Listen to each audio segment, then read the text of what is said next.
예. 1단원에서 여러분이 되게 관심 있게 배웠어야 될 부분은 나눗셈과 관련된 부분이었어. 다항식끼리 나눗셈, 조립제법 이런 거였다면요. 2단원에서 여러분이 되게 관심을 갖고 배워야 되는 부분은 뭐냐면 항등식이라는 개념이에요. 자, 이 항등식이라는 개념은 나중에 절대 부등식이라는 개념으로 발전하는데 고등학교 수학에서는 엄청 중요해. 그런데 중학교 수학에선 너희들이 거의 제대로 개념을 배워본 적도 없고 문제를 많이 풀어보지도 못했어요. 가끔 방정식 나오면서 쪽팔리니까 한두 개씩 나와. 그걸로 끝났던 파트 중에 하나예요. 그래서 항등식이라는 그 부분을 잘 기억을 해야 된다. 야, 끼우는 거는 때릴 때도 원래 한 놈만 패지.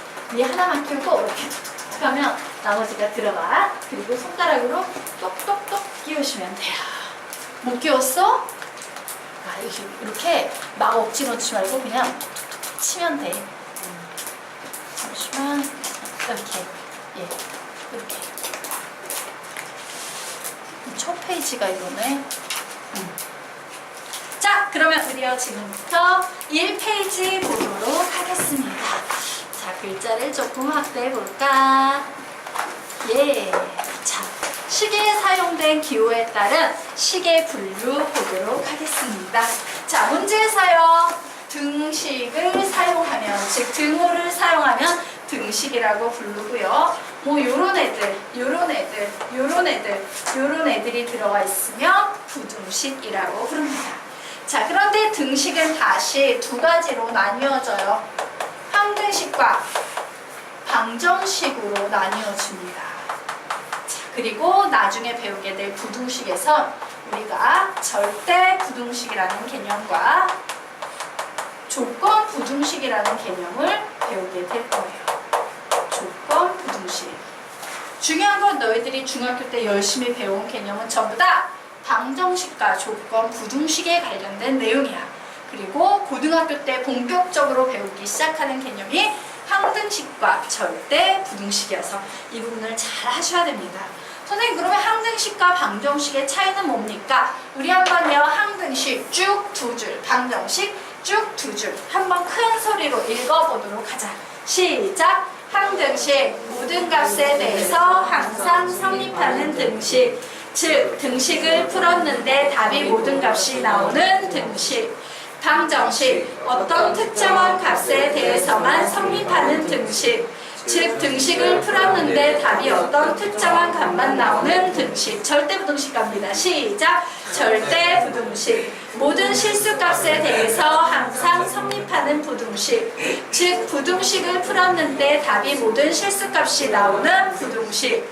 조건 부등식, 어떤 특정한 범위에 대해서만 성립하는 부등식. 즉, 부등식을 풀었는데 답이 어떤 특정한 범위만 나오는 부등식이라고 나와 있죠. 자, 얘기 한번 해보도록 하겠습니다. 이거예요. 항등식이라는 건 이런 식을 우리가 항등식이라고 부르는 거야. 자, 이 식을 보면 와우, 등식을 만족시키는 x값 구해봐야지. x절에 1 대입해도 등식 성립하지? 2 대입해도 성립, 3 대입해도 성립. 이 세상에 존재하는 모든 수를 다 대입해도 등식 성립한다 안 한다? 한다예요. 이게 항등식이야. 항상 등식이 성립, 항등식이야. 되겠습니까? 쉬워요, 어려워요? 쉽죠.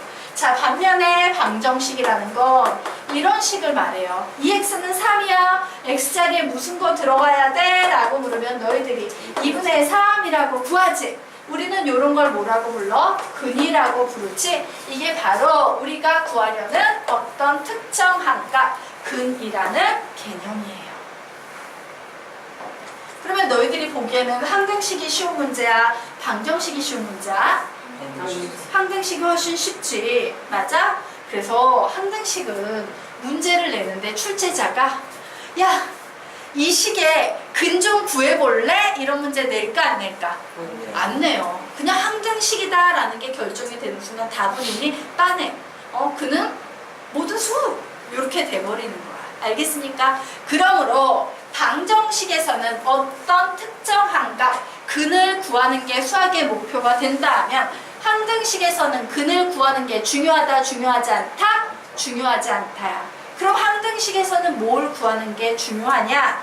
미정계수라는 녀석입니다. 3페이지 한번 들어가 보도록 하자. 자, 3페이지에 들어가시면 맨 위에 뭐는 뭐라고 나와있지. 여기에 적어놓으세요. 항등식은 수학풀이의 목적이요, 미정계수 구하기예요. 방정식은 풀이의 목적이 뭐야? 근을 구하는 거야. 요런 차이가 있어요. 오, 구하는 게 전혀 다르군요. 예. 그럼 이제 우리 또 이런 생각이 들지. 선생님, 미정계수가 뭔데요? 미정계수. 자, 미정계수란 뭐냐? 자, 항등식 문제는요, 만약에 얘가 항등식이라면 요런 식의 구조로 나온다? 야, 뒤에 있는 식은 항등식이거든? 이런 식이야. 이때 A의 값은 뭐가 될까? 요렇게 물을 때 바로 요 미정, 아직 정해지지 않은 계수라는 뜻이야. 미정계수의 뜻이 뭐라고? 아직 정해지지 않은 계수. 이 미정계수를 구하는 게 우리의 목적이에요. 그러므로 A는 몇 돼야 돼? 2. 이렇게 구하는 거야. 되겠습니까? 엄청 쉽지?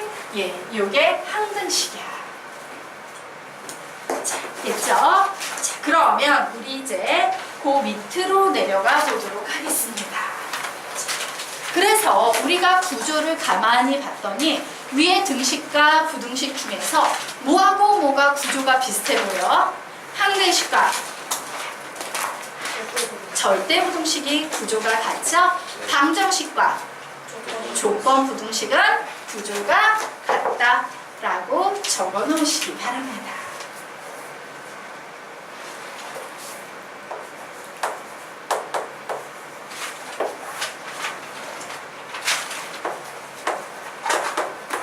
자, 필기하지 마시고 이거 한번 보세요. 그러면 보도록 하자. 방정식과 항등식은 어떤 차이가 있냐? 예를 들어 이 앞에 있는 문제는 항등식 문제예요. 뒤에 있는 문제는 방정식 문제예요. 그런데 식이 같아 달라? 같이. 근데 얘가 항등식이라면 얘가 방정식이라면 문제 풀이가 어떤 식으로 바뀌는지 선생님이 두 개를 비교해 줄 거예요. 얘가 만약에 항등식이라면 얘의 정답은 뭐냐면요, A는 0이고 B는 0, 끝! 이게 끝이야. 자, 반면에 얘가 방정식이면 얘는 어떻게 풀냐? x는 a분의 b 이렇게 풀기 위해서는 a가 절대로 0이 되면 안 돼. 그러면 a가 0이 될 때는 0 곱하기 x는 b인데 얘를 거꾸로 읽어서 첫 번째 x가 0이라면 b가 0이라면 이쪽구나. b가 0이라면 x는 0분의 0 꼴 나와서 x는 부정이야. 나중에 뒤에 가서 배웁니다. 1차 방정식에서 너희들이 중학교 때 이런 수준의 방정식을 배웠다면 고등학교에서 문자 상수가 들어간 이런 문제를 배우거든. 자, 그리고 얘를 부정해서 b가 0이라면 x는 0분의 0 아닌 꼴 나와서 x는 불능이야. 뭐 이런 풀이로 푸는 게 방정식이야. 어때? 분명 식은 같이 등호가 들어간 등식. 그런데 하나는 항등식이고 하나는 방정식이 되는 순간 문제풀이가 같다 다르다? 완전 달라져요. 그러면 이제 너희들은 이런 질문을 해야 돼. 선생님은 그러면 이런 식 나오면 이 식이 항등식인지 방정식인지 알 수 있어요? 이렇게 질문을 해야겠죠. 맞아요? 자, 아는 방법이 있습니다. 어떤 방법이냐면 수학 문제는 이런 약속이 있어요. 이런 등식이 들어갈 때 방정식인 경우에는 언급을 안 해. 하지만 항등식인 경우에는 이 식은 항등식인 걸랑요. 여러분 미정계수 구하는 거 잊지 마세요. 조심하세요. 항등식이 걸랑요 요 얘기를 반드시 문장 속에 넣어주게 돼 있어요. 그러면 우리가 그런 문장적 표현을 외워야 돼? 안 외워야 돼? 외우고 기억하셔야 돼요. 왜? 그 표현이 보이면 항등식 아니면 절대부등식 문제야. 그 표현이 보이고 등식이 보이면 항등식, 그 표현이 보이고 부등식이 보이면 절대부등식이란 얘기야. 알겠나? 자, 그러면 그 표현이 어디 있어? 그 아래에 나있지. 바로 여기에 나있는 표현입니다. 항등식의 다양한 표현인데 얘기 한번 해볼까? 항등식의 다양한 표현의 핵심이 있어. 모든 표현이 딱 한 가지 얘기를 해요. 야, x자리에 아무 숫자나 집어넣어도 등식이 성립해? 요런 얘기를 하는 거야. 알겠습니까? 자, 1번부터 6번까지 한번 읽어볼 거야. 기억하셔야 돼요. 시작! 모든 x값에 대해서 항상 성립하는 등식. 임의의 x값에 대해서 항상 성립하는 등식. 어떤 x값에 대해서도 항상 성립하는 등식. x의 값에 관계없이 항상 성립하는 등식. x가 어떤 값을 갖든지 항상 성립하는 등식. x에 관한 항등식. 이런 표현이 보이면 전부 항등식 문제예요. 이해가 되십니까? 자, 그리고 여기에서 좀 공부하고 넘어갈죠. 자, 수학에서 보통 수학 문제는 모든이라는 표현을 중학교 때는 많이 쓰지만 고등학교에서 실제 시험 문제에 모든이라는 표현은 거의 나오지 않아요. 너무 쉬워서. 모든 대신 종종 나오는 표현이 임의의라는 표현이야.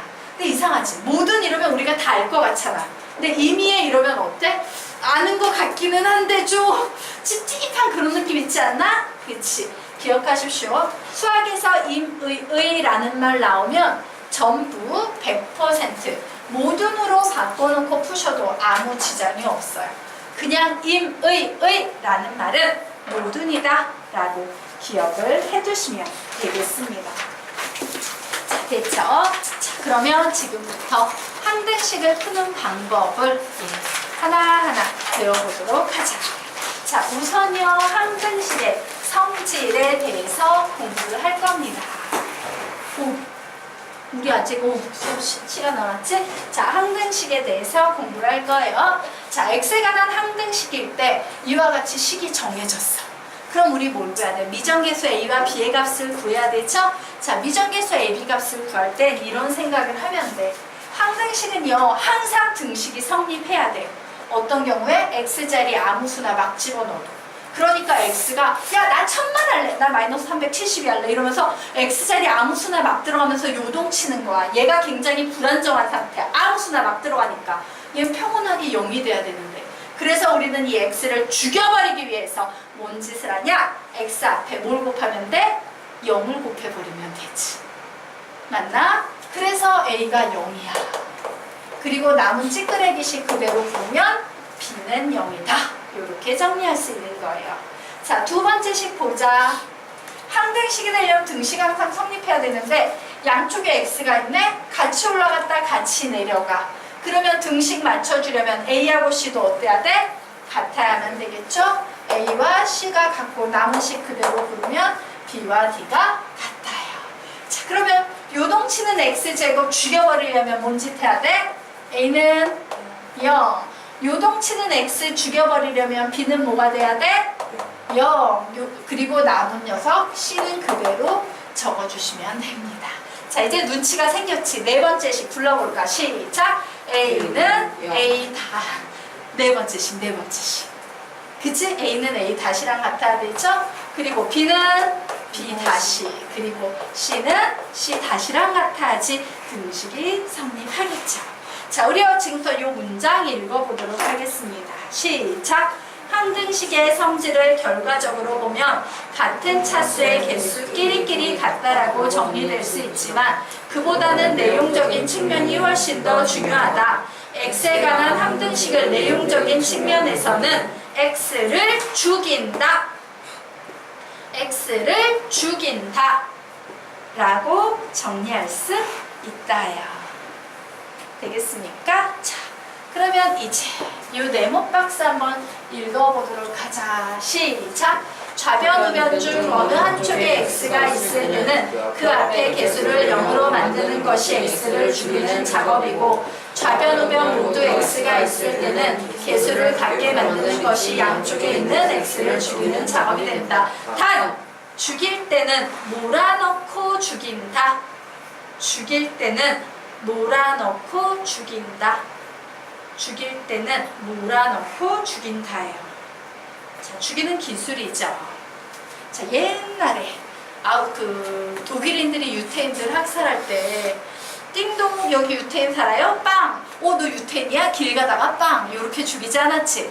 자, 여러분 죽으러 갑시다. 모이세요. 이래서 아우슈비츠 탄광에 한 군데다 몰아넣고 거기에서 한꺼번에 죽여 넣었지. 맞아? 죽일 때는 그렇게 몰아넣고 죽이는 거야. 자, 항등식에서도 마찬가지입니다. 무슨 얘기냐? 아래에 있는 문제를 예로 선생님이 설명을 드리도록 하겠습니다. 자, 문제가 나와 있어요. 기억하십시오. 항등식 문제는 무조건 3단계 구성을 띱니다. x의 값에 관계없이. 자, 항등식이걸랑요? 이 얘기를 하고 있는 거야. 그러면서 식이 주어져요. 그러면서 뭘 구하래? 미정계수 구하래요. 항등식이 걸랑요? 식은 이래요. 미정계수 구해보세요. 항등식이 걸랑요? 식은 이래요. 미정계수 구해보세요. 항상 항등식 문제는 요런 구조로 나와요. 그래서 미정계수 ABC 구하려고 하는데 좋았어. x의 제곱 죽여버릴 수 있겠다. 3이 누구랑 같으면 됩니까? c-1과 같으면 되죠? 그러므로 c는 몇이에요? 4. 이렇게 나왔어. 그런데 문제가 생겼다? x를 죽이려고 봤더니 여기는 x가 하나인데 여기는 x가 여기 찔끔 저기 찔끔 있어. 이런 상태에서 죽일 수 있다 없다? 없다. 몰아넣기 작업을 합니다. 어떻게?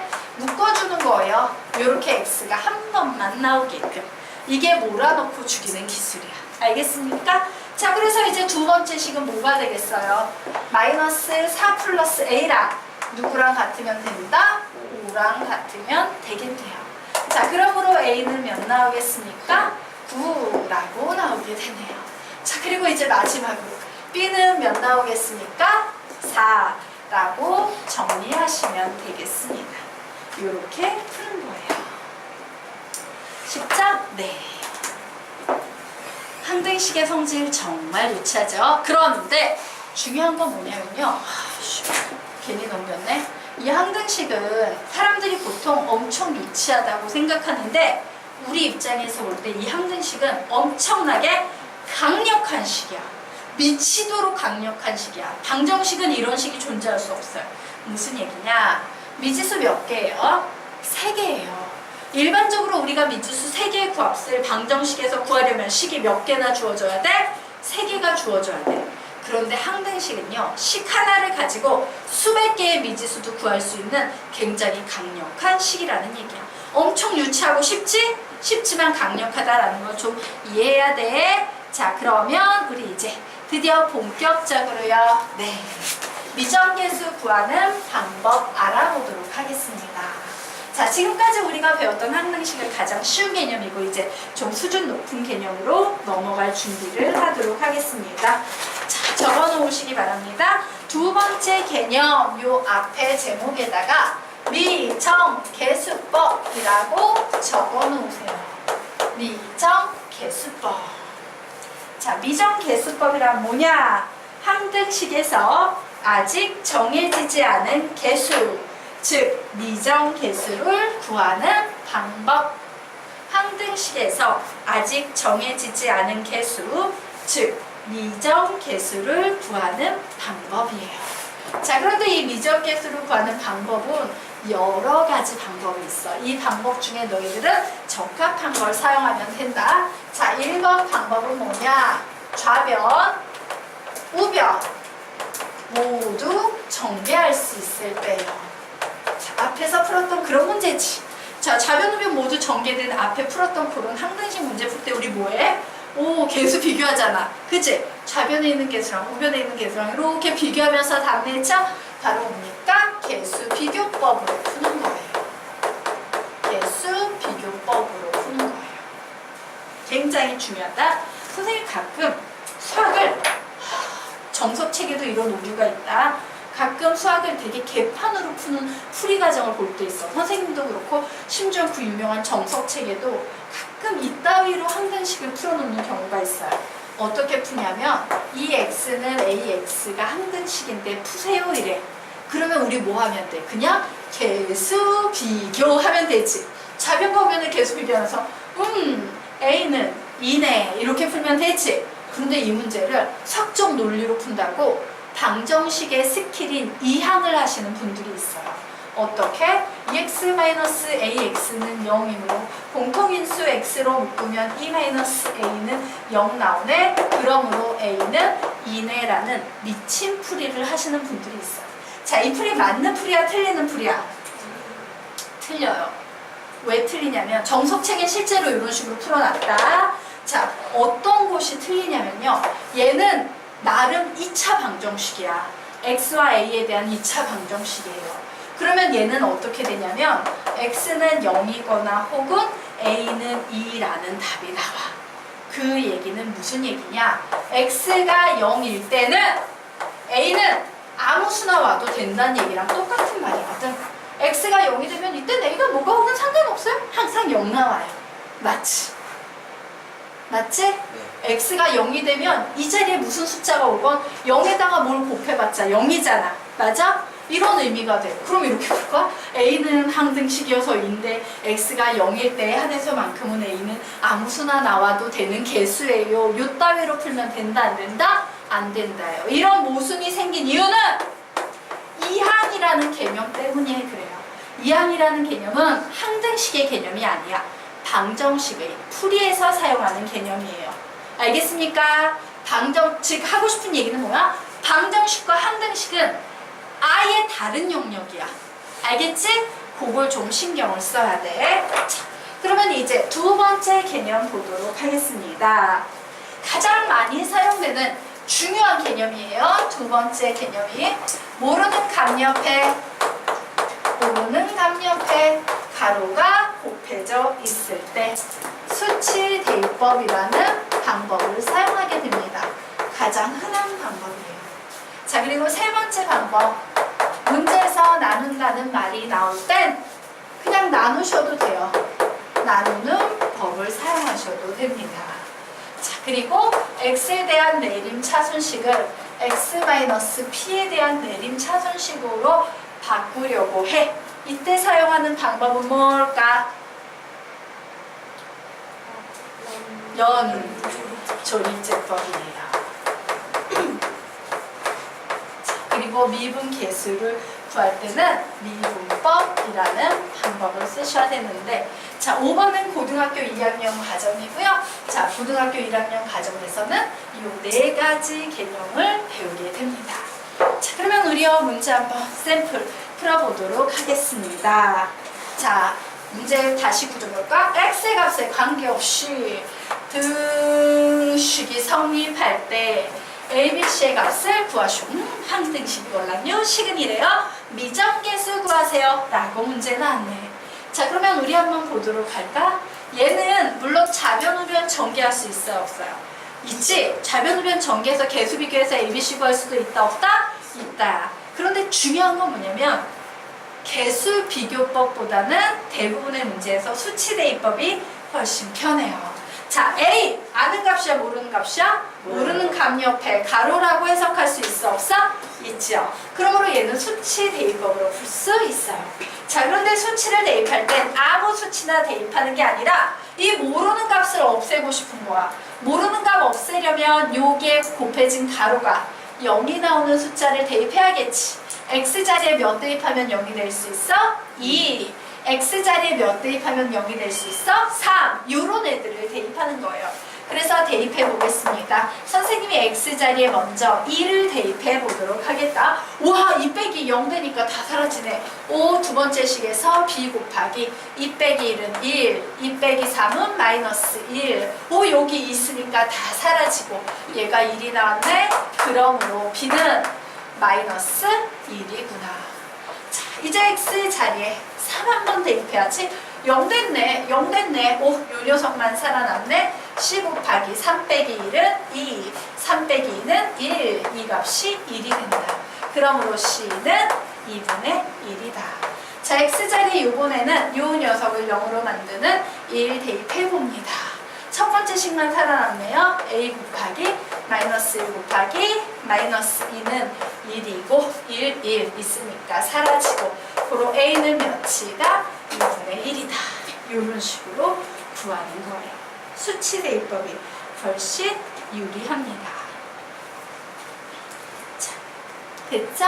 네.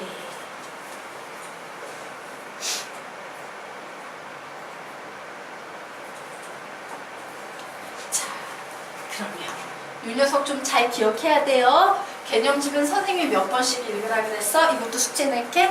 10번씩 읽어와 페이지당. 지금부터 해야 돼. 알았나? 나중에 밀리면 감당을 못해요. 개념의 수가 너무 많아서. 자, 그러면 아래에 있는 한 문제. 시간이 안 되는구나. 예, 오늘은 여기까지 하고요. 내일 마저 이어서 하도록 하겠습니다. 수고하셨습니다. 자, 부지런히 1단원 문제 푸세요. 다음 주에 제출하기는 하지만. 네. 선생님, 네. 다음 주에 다음 주에 무슨 둘 다 못 와요? 토요일, 일요일? 그러면 월요일에 오세요. 집에서 수업 들을 수 있어요? 상황이? 돼요? 안 돼? 안 되죠? 못 들었어? 앞에 거 하나도? 아니요. 앞에 건 들었어? 월요일 날 5시에 오세요. 그러면 5시부터 8시까지 그 3시간 들으면 될 거야. 네, 그렇게 하자. 수고하셨습니다. 네. 네, 안녕히 가십시오. 이거 그냥 다음 주에 네. 못 온 학생이 누구예요? 혼자? 내일 말고 내일은 오고 다음 주 토요일, 일요일 휴가입니까? 저도 가도 돼요. 네. 네. 내일 다시 한번 이야기해줘요. 내일도 와야 되죠. 네, 내일도 오는 거예요. 내일 12시 반이에요. 네, 안녕히 가십시오. 안녕하세요. 예, 안녕하십니까.